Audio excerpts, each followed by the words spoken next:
sobre malezas. Malezas es tal vez uno de los problemas más complicados de manejar cuando uno gestiona césped.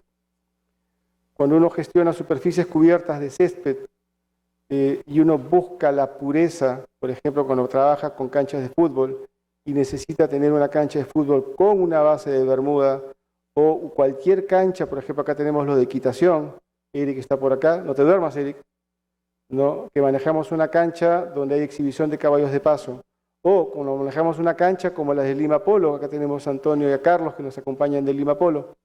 Es importante entender cuál es la importancia, cuál es el comportamiento de las malezas, cómo es que ellas aprovechan los espacios que uno deja para poder germinar.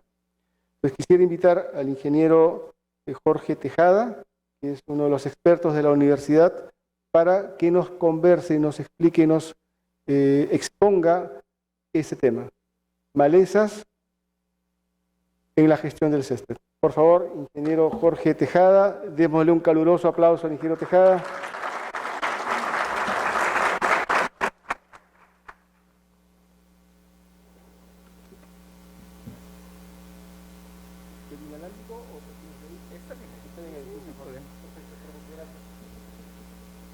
Buenos días con todos, gracias por el espacio. Vamos a esperar un momento que estén las diapositivas, pero antes podía adelantarles que esta breve exposición no pretende dar de repente alguna receta o alguna recomendación así, digamos, exacta o precisa, necesariamente no, porque cada uno tiene una condición diferente donde trabaja, ¿no? Entonces lo que voy a explicar ahora es básicamente algunas pautas, consideraciones que uno debe tener al momento de gestionar el césped, consideraciones para el manejo de malezas en el césped. De verdad que es un tema crítico, yo diría uno de los cultivos más complicados para controlar malezas, porque el césped no se remueve, ¿no? O sea, uno instala césped y está permanentemente en el campo. No hay remoción de suelo, no hay exposición de estructuras vegetativas, de malezas, entonces eso lo hace más complicado que otros cultivos. Asimismo, hay algunas especies que son de la misma familia que el césped. Miren, la verdad yo no traigo la vara mágica para eso porque es complicado. Si hay especies gramíneas con césped, no hay muchas alternativas, ¿no? Lo único que le voy a enfatizar en esta pequeña exposición es acerca de la prevención. Incluso cuando, o sea, evitar en lo posible de que la maleza esté en el... Eso se puede lograr con trabajo, obviamente, con trabajo permanente, ¿no? No de una sola campaña o de una sola vez. Entonces, ¿por qué les digo que evitar en lo posible que la maleza esté presente? Cuando está la maleza en el césped, uno puede controlarla aplicando herbicidas. Es posible, ustedes lo habrán hecho bajo su experiencia. Sin embargo, aplicándole pues herbicidas que son selectivos a césped, por ejemplo el 2,4-D para malezas de hoja ancha, el problema es que las malezas dejan, digamos, el residuo. Y eso es, visualmente no es atractivo. De repente es un espacio público lleno de, cultivado con césped o una cancha, ¿no? Como dijo el ingeniero hace rato, una cancha de golf o una cancha de fútbol. Entonces visualmente no es atractivo ni siquiera ver a una planta secándose o ver puntos en el campo de plantas que están secándose producto de una aplicación. Entonces lo más importante que voy a enfatizar es en la prevención y en el caso extremo de que esté presente el césped, la maleza en el césped, en ese caso extremo voy a dar algunas pautas para realizar una correcta aplicación de herbicida. ¿Sí?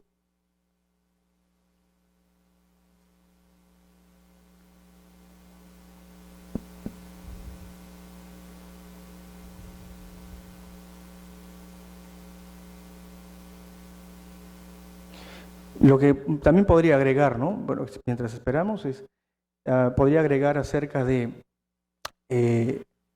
la importancia que tiene la identificación de malezas. No todas se comportan igual, no todas tienen la misma característica. Incluso yo les puedo asegurar que malezas del mismo género, pero de diferente especie, tienen otro tipo de comportamiento. Les pongo un caso, seguro ustedes lo conocen al coquito, Ciperus rotundus, coquito, ¿no? Hay un Ciperus rotundus, o sea, una especie bien identificada como Ciperus rotundus, pero hay otra especie que es Ciperus esculentus. Entonces, tenemos dos especies del mismo género con comportamiento totalmente diferente. O sea, por eso es importante hacer un buen diagnóstico, una buena identificación de malezas. ¿En qué se diferencia? Bueno, les puedo comentar. ¿En qué se diferencia Ciperus rotundus y Ciperus esculentus? Ciperus rotundus forma un sistema complejo de rizomas y tubérculos. O sea, cada tubérculo está conectado por un rizoma y eso se asemeja a un rosario. Todo el mundo conoce que es un rosario, ¿no? Alguna vez alguien tal vez hasta ha rezado un rosario. Entonces un rosario tiene bolitas y creo que es un pabilo o una pita. Entonces, algo similar es en Ciperus rotundus. Tiene tubérculos, que serían las cuentas, ¿no? Las bolitas, en el caso del rosario, y tubérculos también, ¿no? Entonces, Ciperus esculentus es totalmente diferente, no forma un sistema complejo, forma tubérculos terminales. O sea, para decirlo más simple, más fácil de controlar es Ciperus esculentus que Ciperus rotundus.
Bueno, después de esta breve introducción, de repente un poco inesperada, tal vez, bueno, vamos a seguir el programa respecto a lo que he preparado para ustedes, ¿no?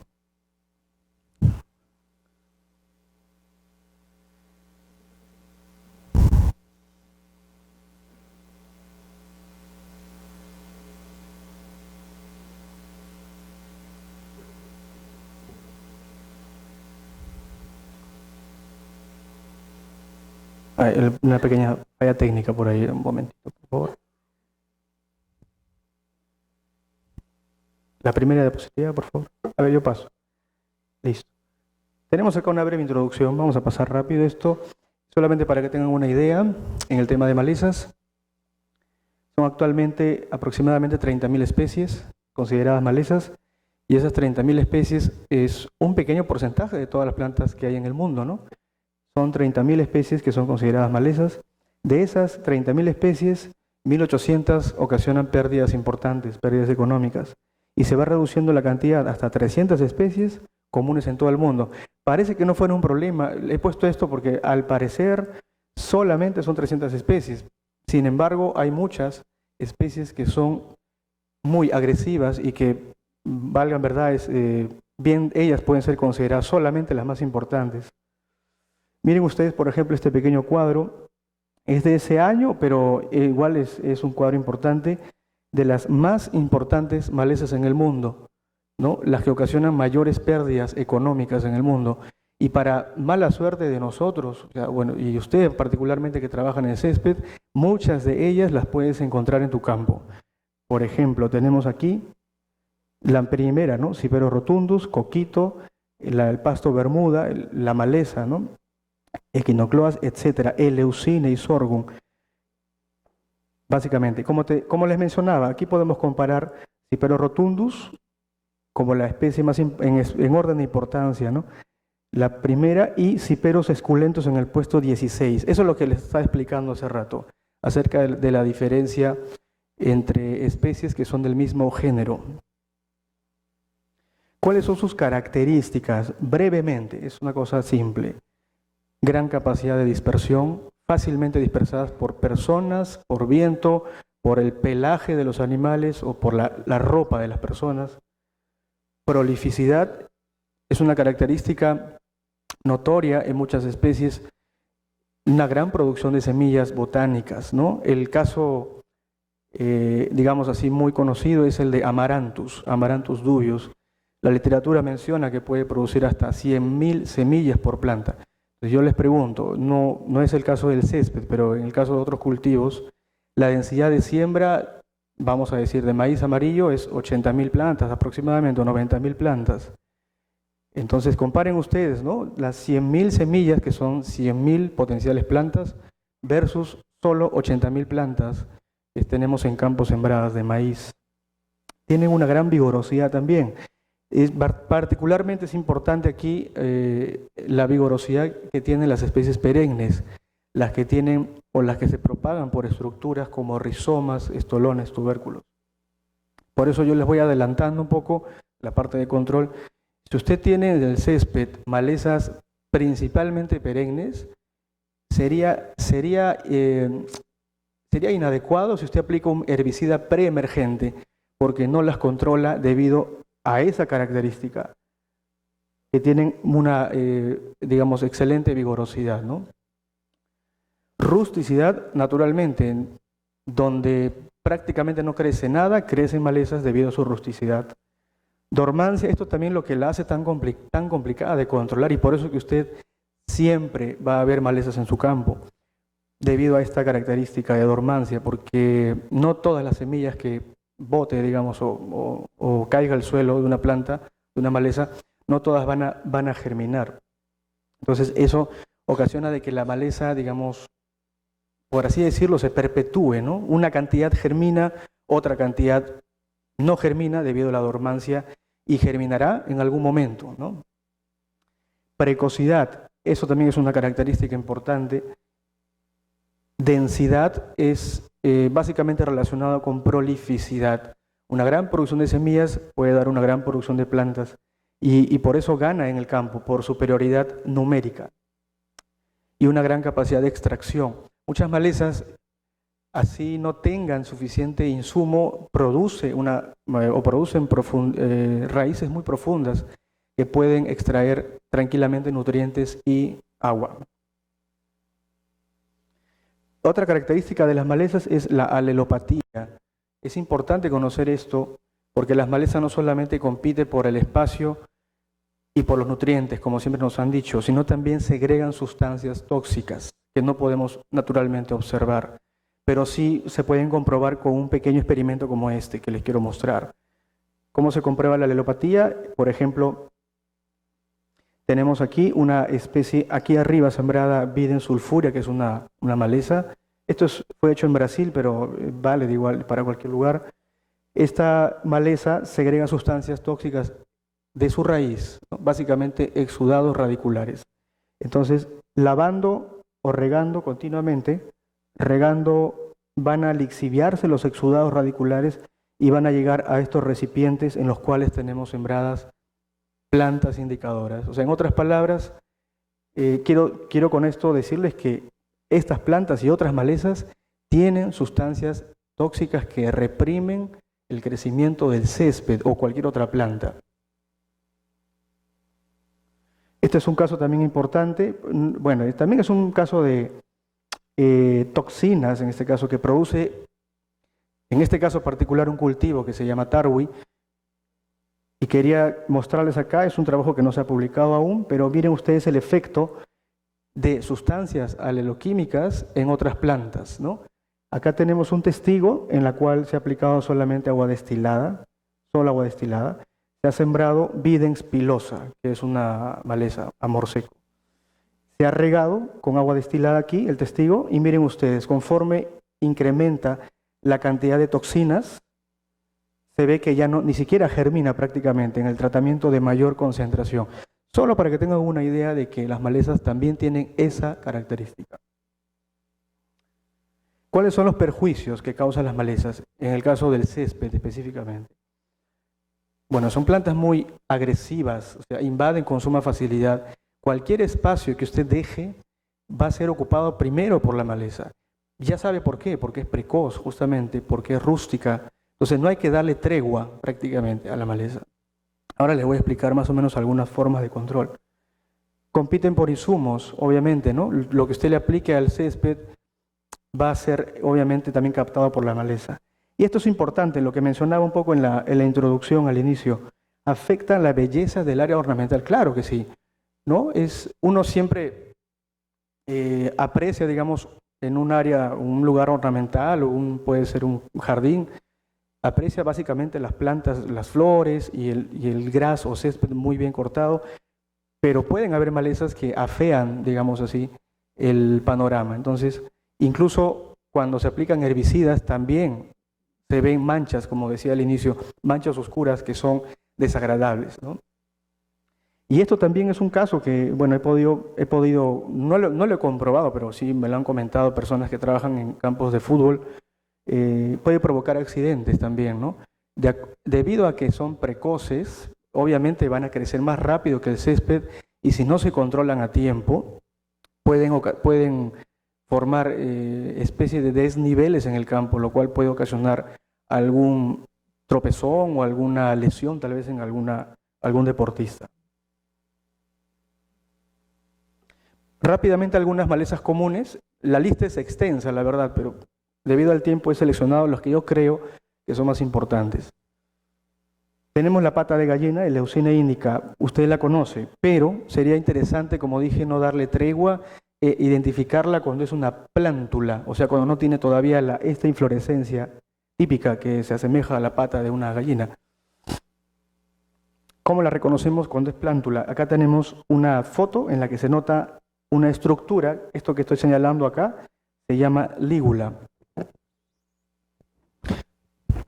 Esta lígula, en el caso de Leucine, es una lígula corta y está rodeada, tiene los dos lados, ¿no? Flanqueada, digamos, por dos líneas de tricomas largos. Es importante que la reconozca cuando es plántula. Ahora, tenemos otra que también es importante, que es Paspalum disticum. Paspalum disticum, bueno, disticum porque tiene dos espigas, así como lo ve, ¿no es cierto? Pero cuando no está con la inflorescencia es un poco complicado reconocer. Acá usted tiene una pequeña pauta para reconocerla. Tiene una lígula, digamos, larga, con algunos tricomas en la base de la lígula. Acá se pueden ver algunos tricomas, solo algunos tricomas, pero se diferencia básicamente por el tamaño de la lígula y esta coloración a los costados, que es un poco rojiza, ¿no? Otra especie importante es Hiperus rotundus, el coquito, ¿no? Ya saben ustedes lo importante que es. Aquí están los tubérculos, como decía, tubérculos, rizomas, tubérculos, ¿no es cierto? Esto forma un complejo, ¿no? De rizomas y tubérculos, y lo que la hace tan complicada de controlar. ¿Cómo reconocemos si no tenemos inflorescencia? Acá tenemos un pequeño corte de la base del tallo, el cual tiene una sección triangular, ¿no? No sé si se ven acá. Es una sección triangular típica de Hiperus rotundus.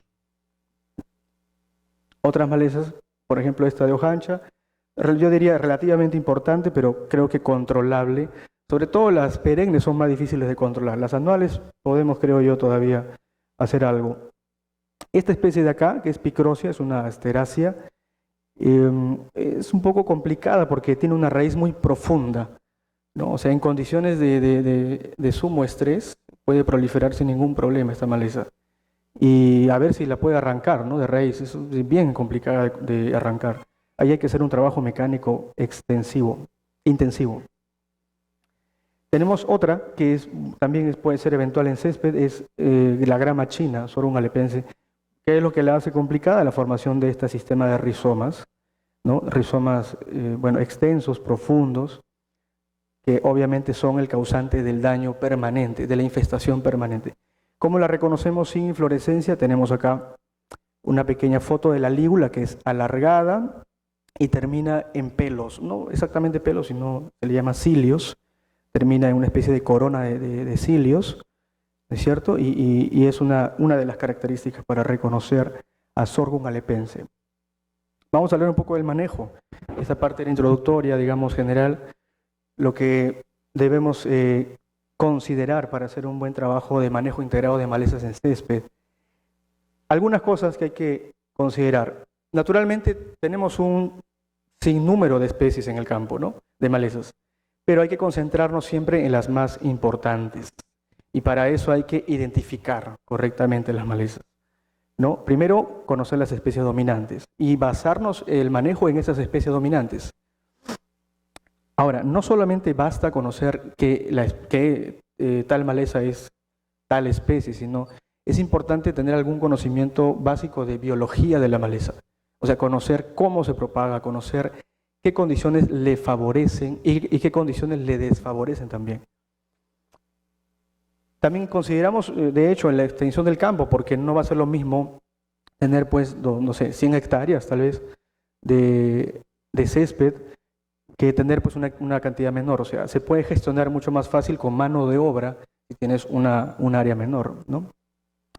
Tipo de suelos que tiene que ver, tiene mucho que ver en el manejo de herbicidas, especialmente herbicidas preemergentes. Es importante la textura para poder hacer una correcta aplicación de herbicida preemergente. O sea, si es una textura más retentiva o es una textura, vamos a decir así, más arcillosa, se debería aplicar la más alta dosis que si fuera una textura menos retentiva o más arenosa, ¿no? Ahí corresponde la menor dosis. Disponibilidad de mano de obra es importante, claro. Toda gestión de malezas implica siempre un poco de control mecánico, pero hay que considerar, si tenemos áreas muy grandes, consideremos de todas maneras tal vez aplicar herbicidas y no usar tanta mano de obra. Esto de acá también, variedad de césped, es importante porque obviamente no va a ser igual hacer un manejo de malezas en un césped que sea menos vigoroso que otro. Ustedes deben conocer, yo me imagino que hay un montón de variedades que se diferencian en precocidad, en vigorosidad, en rapidez en el cubrimiento del suelo. Entonces, consideremos en un buen plan de manejo de malezas algunas especies de césped que sean muy vigorosas, ¿no? Mire, esto es importante, aunque parezca, digamos, algo muy básico, pero hay que concentrar el trabajo, yo considero, que concentrar el trabajo previo a la instalación de un césped, ¿no? De acuerdo a los problemas que ya les mencioné y que ustedes conocen muy bien, hay que hacer el trabajo preventivo exhaustivo. ¿Cómo así? En el caso de varias cosas, por ejemplo, la materia orgánica, es importante que se aplique una materia orgánica o que se adquiera, ¿no?, de un lugar confiable, donde tú sepas que no esté, digamos, o no puede estar transportando alguna semilla de malezas. Uso de semillas de buena calidad, naturalmente uso de semillas de buena calidad, o en este caso puede ser uso de estructuras vegetativas de césped de buena calidad también, que se establezcan rápidamente. Y esto acá es muy elemental, ¿no? La limpieza de implementos. Por supuesto, muchos implementos, en el caso de césped, se usa grada de discos o eventualmente niveladoras, pueden transportar de un campo a otro semillas o estructuras vegetativas de malezas. Entonces, hay una gestión muy simple que es la limpieza previa de la maquinaria antes de ingresar a otro campo.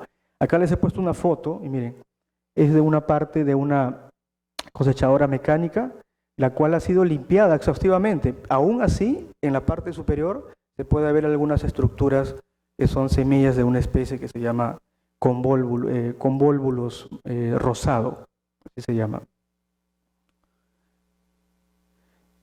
Según este autor, incluso se ha hecho un estudio, el autor, el cual menciona que el principal implemento que puede propagar, dispersar y llevar semillas de un campo a otro es la grada de discos, ¿no?, la que desterrona el suelo. ¿Por qué? Porque justamente estos discos le permite, pues, adherir, pues, barro o directamente la estructura vegetativa, la cual puede ser llevada fácilmente a otro campo. Acá tenemos como muestra una pequeña parte del implemento, la cual tiene enredada es un estolón de Cynodon dactylon, ¿no? Si se puede observar ahí.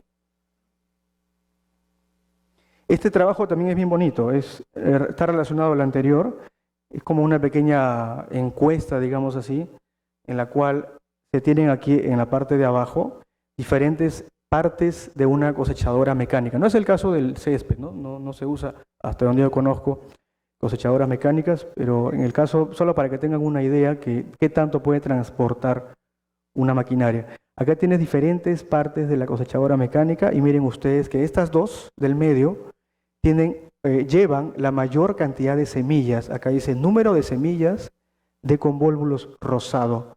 Y miren ustedes, ¿no? Alrededor de ¿cuánto? De 2.500 en esta parte que parece que fuera la zapata, ¿no? Show dice zapata. En la zapata lleva, por ejemplo, acá puede llevar 2.500 semillas en promedio, y de este promedio de semillas van a estar viables aproximadamente 2.300. Miren ustedes la cantidad, y cada semilla puede formar una planta que también va a formar más semillas, así que el trabajo preventivo es determinante. Métodos culturales, básicamente el principio es hacer que el cultivo, en este caso el césped, sea más competitivo, más vigoroso que la maleza. Se puede lograr. Entonces, aquí hay algunos casos en los cuales la maleza va a prosperar en el césped. Lo que tenemos que hacer es evitar esa condición para no facilitar el ingreso de malezas. Usar cultivares poco competitivos, obviamente. Si cierra muy lento el campo o no cubre rápidamente, le va a ganar las malezas. Si hay una fertilización o riego deficiente, ¿quiénes son los que se benefician más rápido en esa condición? No va a ser el cultivo, porque el cultivo es una planta domesticada, la cual está acostumbrada a que le dé riego, nutrientes permanentes. ¿Quién se beneficia más? La maleza, naturalmente, ¿no? A la maleza, digamos así, no le importa si hay o no hay agua, si hay o no hay fertilizante. Se beneficia. Es más, si hay poca agua, malezas como Picrosia, que les mencionaba, pueden desarrollar profundamente su raíz para buscar justamente la humedad y los nutrientes. Cortes inadecuados, naturalmente. Si es un corte, bueno, cada césped tiene su altura de corte, ustedes lo conocen muy bien. Entonces, si hay un corte inadecuado, muy por debajo de lo que se debería, obviamente va a facilitar la emergencia de malezas. Y sanidad deficiente, claro, un cultivo, en este caso el gras, menos vigoroso por enfermedades o alguna plaga, es menos capaz de defenderse, digamos así, de crecer adecuadamente para que compita bien contra la maleza, ¿no? Métodos mecánicos, es bastante conocido, no hay mucho, digamos, que agregar, básicamente es arrancando la maleza, pero importante hacerlo, eso sí, cuando estén en plántulas. Es difícil, yo lo sé, porque no todas van a estar en el mismo periodo vegetativo, pero hay que concentrar esfuerzos si se quiere tener un campo de césped libre de malezas o lo más libre que se pueda. Hay que estar permanentemente evaluando, identificando. Como todas las cosas, si alguien quiere algo bueno, tiene que hacer también algo bueno, justamente, invertir su tiempo para eso, ¿no? Tenemos también, es una pequeña herramienta de repente para áreas muy pequeñas, pero esta herramienta me parece interesante, es un azadón de punta de corazón, que es, digamos, más versátil, un poco más fácil de usar, de un mango de más o menos 1 metro y pico, lo cual le hace más fácil para que no se agache el operario para poder arrancar la maleza. Esto es interesante porque esta parte que voy a explicar, porque este es el trabajo previo a la instalación del césped. Es importante hacer un buen trabajo mecánico si sabemos que una de las especies o varias especies que predominan en el campo son especies perennes. Entonces, lo que tenemos que hacer, no hay tanto secreto ahí. Tenemos que hacer lo posible para poder deshacernos de las estructuras vegetativas. No hay otra opción. Entonces, ¿cuál es la opción? Hacer un trabajo mecánico, como lo que están viendo acá. Es un campo antes de instalar césped, en el cual se empleó un motocultor, se volteó el terreno, era un campo que estaba invadido por Cynodon dactylon, ¿no? Entonces, básicamente el trabajo fue remoción y extracción. Acá en este caso hay personal. El problema es cuando no hay tanto personal. Ahí habría que pensar en otras alternativas, como por ejemplo dejar secar un tiempo. También pueden emplearse eventualmente herbicidas. Más o menos lo que yo creo conveniente hacer es tratar de agotar el banco de semillas, de alguna forma tratar en lo posible antes de instalar el césped. ¿Qué significa tratar de agotar el banco de semillas? Tratar de que germinen las malezas, de que esas semillas que están ahí en el campo ya no sean semillas, que sean plantas y uno pueda después aplicar un herbicida o hacer una remoción del suelo. Yo creo que a eso va un poco el trabajo preventivo. Y acá se puede ver claramente cómo ha dado resultados la remoción del suelo. Se puede ver que ha sido extraído una buena cantidad de rizomas de Cynodon dactylum. Para terminar, métodos químicos. De repente nadie quiere llegar tal vez a ese extremo, pero a veces, ¿qué hacemos cuando ya está la maleza? Tenemos que hacer algo. Si por más que hemos hecho un método preventivo excelente, un buen control cultural, aún así tenemos maleza, lamentablemente no hay muchas alternativas que aplicar, pero aplicar con criterio y aplicar correctamente un herbicida no significa solo leer la etiqueta. Si usted ha visto la etiqueta de un pesticida en general, dice, por algo dice ahí, consulte con un ingeniero agrónomo. O sea, hay alguna información adicional que te puede dar un profesional, el profesional respectivo. Entonces, brevemente, ¿qué herbicidas tenemos para céspedes? Algunos de ellos son, yo sé que hay algunos más registrados en el Perú, hay algunos más, hay algunos que no están registrados, que están, bueno, cerca creo yo al Perú, pero por ahora no están registrados, como el MSMA, por ejemplo, que es un herbicida muy bueno, prácticamente controla todo tipo de malezas y no le afecta al césped. Pero lo que tenemos es lo siguiente, ¿no? Tenemos algunos preemergentes. Es una breve clasificación para que se entienda un poco. Preemergentes y posemergentes. Preemergentes aplicados al suelo, posemergentes aplicados a la maleza, cuando ya se note la planta. Otra clasificación de contacto y sistémico, una clasificación muy simple. De contacto, obviamente un herbicida que donde cae hace el efecto. O sea, si le cae a 10% del follaje de la maleza, solamente afecta a ese 10%. Sistémicos son los que se movilizan dentro de la planta, son los que se mueven vía floema, o sea, vía vascular. Se moviliza y son los más recomendados para poder hacer un manejo de malezas perennes, para asegurarnos de que llegue herbicida a los rizomas y esos rizomas después crezcan mal o no crezcan, ¿no? Brevemente, tenemos en el mercado estos herbicidas actualmente todavía, atracina, de preemergentes, ¿no? Atracina, pendimetalin, oxadiazón. Particularmente yo, he usado mucho atracina y me parece un excelente herbicida, pero la única desventaja de que no controla bien especies anuales de hoja angosta, tampoco perennes. Y por ahí tiene la suerte de tener un campo que tiene básicamente especies anuales de hoja ancha, entonces atracina es una buena opción para aplicar preemergente.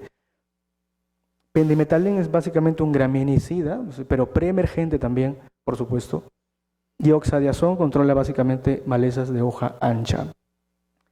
Posemergentes, 2,4-D, glifosato, paraquat, los que usted puede aplicar cuando está instalado el césped y va a tener la plena certeza de que no va a afectar al césped, es el 2,4-D.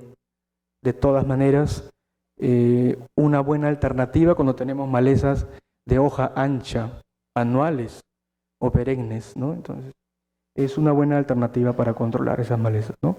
Glifosato y paraquat. Bueno, glifosato es no selectivo, pero puede utilizarse, repito, como un herbicida previo a la instalación, o sea, hacer un manejo previo del campo, tratar de agotar las reservas o tratar de disminuir el tamaño del banco de semillas usando herbicidas.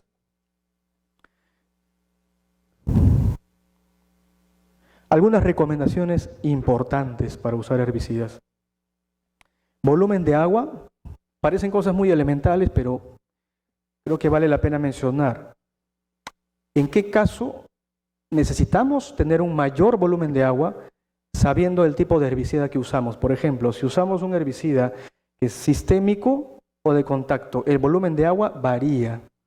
Es importante que se conozca que para un herbicida de contacto se requiere mayor volumen de agua porque necesitas cubrir, aplicar o mojar, si se quiere, mojar muy bien a la maleza. Por tanto, requieres mayor volumen de agua para un correcto mojamiento.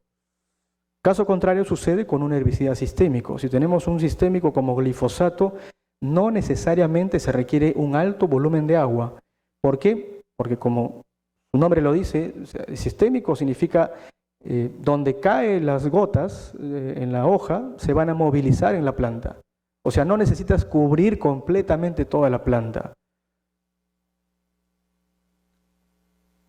Acá es un dato interesante. Ustedes que trabajan con céspedes y trabajan con riego por aspersión, es importante conocer esta característica que no está en la etiqueta, pero es una característica técnica de todos los herbicidas, que básicamente es producto de investigaciones. Es el PLP, periodo libre de precipitaciones. Lo voy a explicar con un ejemplo en una diapositiva más. Uso de la boquilla adecuada. Obviamente, si tenemos una herbicida sistémico o de contacto, podemos cambiar la boquilla de acuerdo al tipo de herbicida. O sea, para un herbicida que es de contacto, se requiere mayormente gotas más finas para que pueda cubrir correctamente el área foliar, ¿no? El área de la maleza. Para eso hay un tipo de boquilla que se puede emplear. Y obviamente calidad del agua. Es determinante, diría yo también, esta parte, conocer la calidad del agua porque puede ser un excelente herbicida, puede tener la dosis adecuada, el adherente adecuado, pero si no se hace un análisis del agua y si por ahí sucede algún problema con el herbicida y no funciona, es probable que se le eche la culpa pues al herbicida o al que aplicó. Es importante conocer algunas cosas para determinar si va a funcionar o no va a funcionar correctamente. En el caso de glifosato, es un poco crítico, digamos, en el sentido de que altas concentraciones de calcio en el agua, por ejemplo, mayor de 300 ppm, eso inactiva a la molécula de glifosato, ¿no? Entonces, si no funciona, hay que ver varias opciones. Tal vez puede ser también el agua.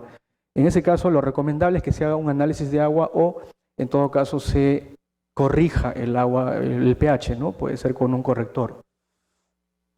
Miren ustedes, este es un bonito ejemplo. Esto se hizo acá en La Molina, es muy simple para que vean la diferencia en el tipo de boquilla y el tipo de aspersión que genera, ¿no? Miren ustedes, cambiando los colores de boquilla, son boquillas para herbicida, abanico. Cambiando los patrones, los colores de boquilla, cambiamos el caudal, ¿no? Acá es menor caudal y acá el rojo mayor caudal. Y miren ustedes cómo cambia el tamaño de la gota, ¿no?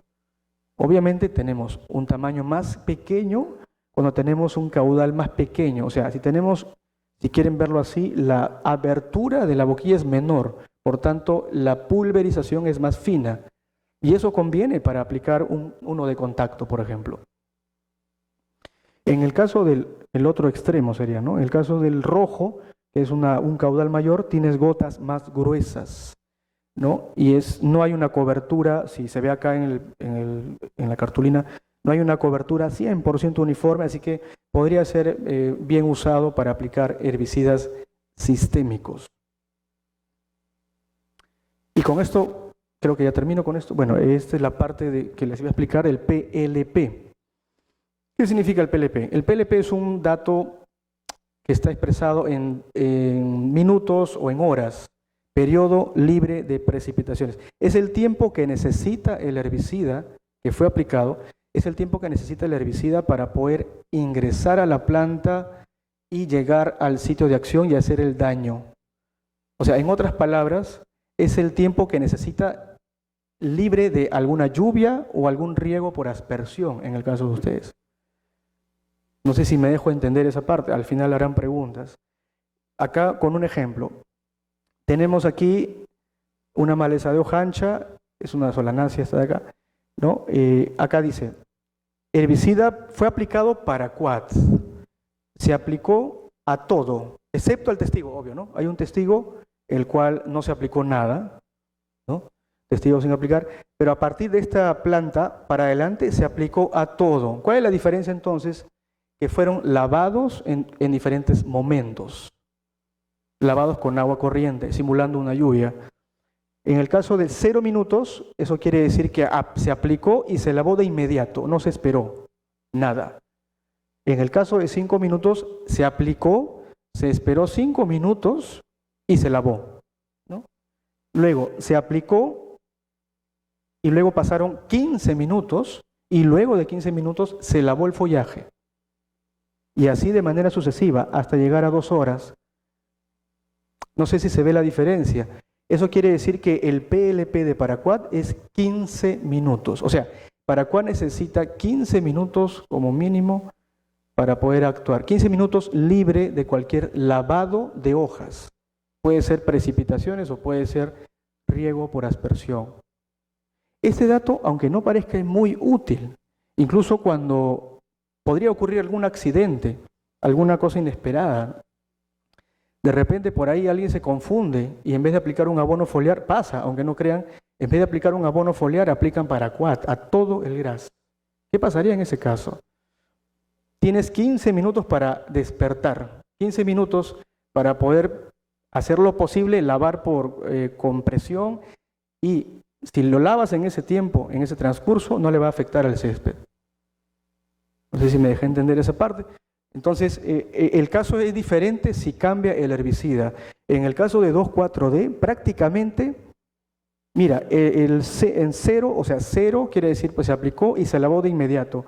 Apenas un poco de herbicida habrá entrado, pero ya hizo un efecto, ¿no? Ahora, peor todavía si pasan 5 minutos. 5 minutos pasó, ya suficiente tiempo fue para que pueda hacer el daño, ¿no? Entonces, yo les sugiero, si van a utilizar un herbicida, averigüen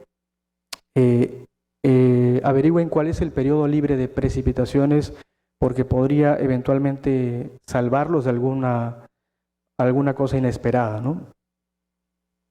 Y para terminar, ¿cómo sabemos que es correcto lo que estamos haciendo? Está bien, bueno, suena bonito la prevención y todo, vamos a ponerlo en práctica, pero ¿cómo evaluamos nuestro trabajo en malezas? Si queremos ser rigurosos, ya incluso en el programa han puesto malezas, el dolor de cabeza. Es un dolor de cabeza, la verdad, pero hay que hacer algo para que disminuya justamente ese malestar.